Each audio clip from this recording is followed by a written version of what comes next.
Hey everyone, it is May 15th, 2012, and I wanted to make this video because I finally got done with the main quest of Skyrim. And I know this came out in November, but since then I've been very busy, uh, other than my mom passing away and stuff. But I actually can tell you that this game is pretty good. It's not the best game in the world, okay, granted.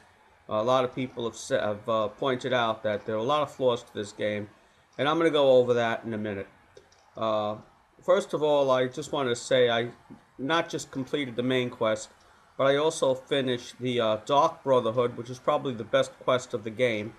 I did the Dark Brotherhood, I did the College of Winterhold, I did the Civil War quest, and I just finished the main quest. So the only thing that's really left for me to do, other than the side quests, are the Thieves Guild and the Companions Guild. So let me get right into what I think about this game, okay? Um, First of all, the pluses. I think that Bethesda really improved upon this game in a few ways. As far as the UI go, the user interface, the menu screen, they improved immensely, okay?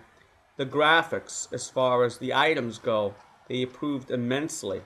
You can actually look at the items, they rotate in 3D. I mean, that's a big improvement. Then, of course, you have the actual talking of the characters, the NPCs, where you no longer have the zoomed in image where you can actually walk around as they're talking. So that's all the improvements they did to this game. So for those people who say this is exactly like Oblivion, those are the differences that I can tell you. Now, the combat system in this game could have been improved a lot better. It just still feels like it's floaty. It still feels like you're not contacting things at times. You're just swiping things in the air, and it doesn't feel like it's hitting anything. But that's, I guess, physics and stuff, and I don't know exactly programming or what has to be done to actually make that more realistic. But nevertheless, that really was a disappointment. Another disappointment in the game is I honestly think, I don't know why I think this, but I honestly think that they should make it more like Mass Effect. And what do I mean by that? In the aspect of when you go up to an NPC and you want to talk to someone, you should actually have voice. Now, I realize that would add a lot more data to the disk. Okay, I'm not an idiot. I know that would add, probably you'd need another, you need a Blu-ray disc just for the voice of your character.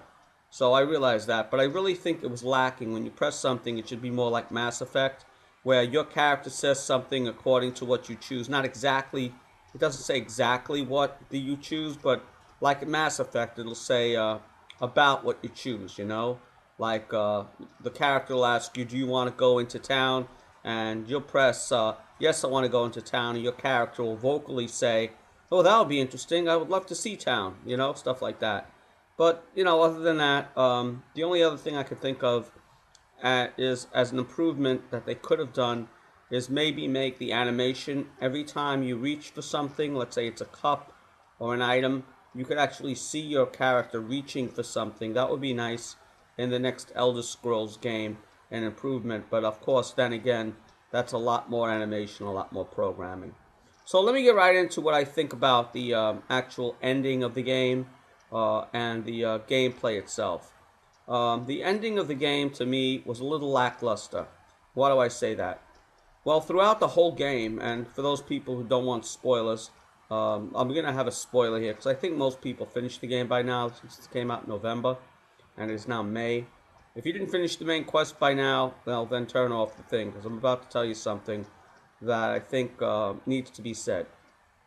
Throughout the whole game, you're fighting dragons. Dragons appear randomly, dragons appear here, dragons appear there. And it's pretty much the same thing. They land, you go on the back of them, and if you go on the back of them, you hit their legs, you hit their tail, there's no way really that can actually hurt you, because they don't really do anything. They don't really do anything. Like, they don't move around, they don't try to turn around, they just stay in one position more or less. And you just have to wait for them to land, and you can just attack them from behind. If you attack them from the front, you're going to die, obviously. So it's not very hard to outwit the dragons. They're not very intelligent. So when you get to Alduin at the end, you think that it's going to be this massive battle about like 4 dragons or 6 dragons you have to battle at once, or something major, a major battle scene. And it's very disappointing because not only do you have 3 companions with you that are helping you, but you really don't need their help, because all you really got to do is use Dragon Rend to bring Alduin down, and he's pretty much helpless. He goes down and you just attack him from behind like all the other dragons, and a couple of swipes, maybe 10 swipes with the sword and some spells and fire, and he's done. And then you have to talk to the other dragon when you get back to the world. You get back to the Skyrim world, and you are told, you did a good job and all that, and the game is over. So that way I think it's lackluster. Is the game good? Yes, the game is good. Is the game worth $60? Yes, the game is worth $60 in my opinion. Is the game have enough hours in it of gameplay? More than enough hours. I put over 100 hours in, and I told you I finished the Dark Brotherhood, I finished the Civil War quest, I took the Stormcloak side, and I finished the Dark Brotherhood, the Civil War quest, and the College of Winterhold, and I just did the main quest. So I did all that within 100 plus hours, and that leaves me about 200 more hours of gameplay. And that is very possible if you want to see every last thing in the game. I have 2 more quests to do, 2 more side quests to do, and then you have, the Companions Guild, the Thieves Guild, which is going to take me a while, and then I have the side quests to do. And then, of course, you can go back and see the caves and areas you haven't been through.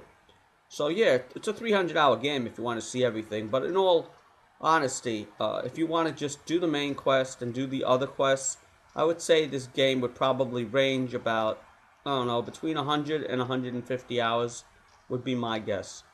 So, again, Skyrim, good game, not the most amazing game in the world, a very good game though. I mean, people that say this game sucks, that's where I have to draw the line. The game doesn't suck, People that say this game sucks actually did not grow up in a day when I grew up with Pong, That is atrocious, You had Pong with 2 sides of a paddle, and that was all the game. This was really an improvement to the 1970s.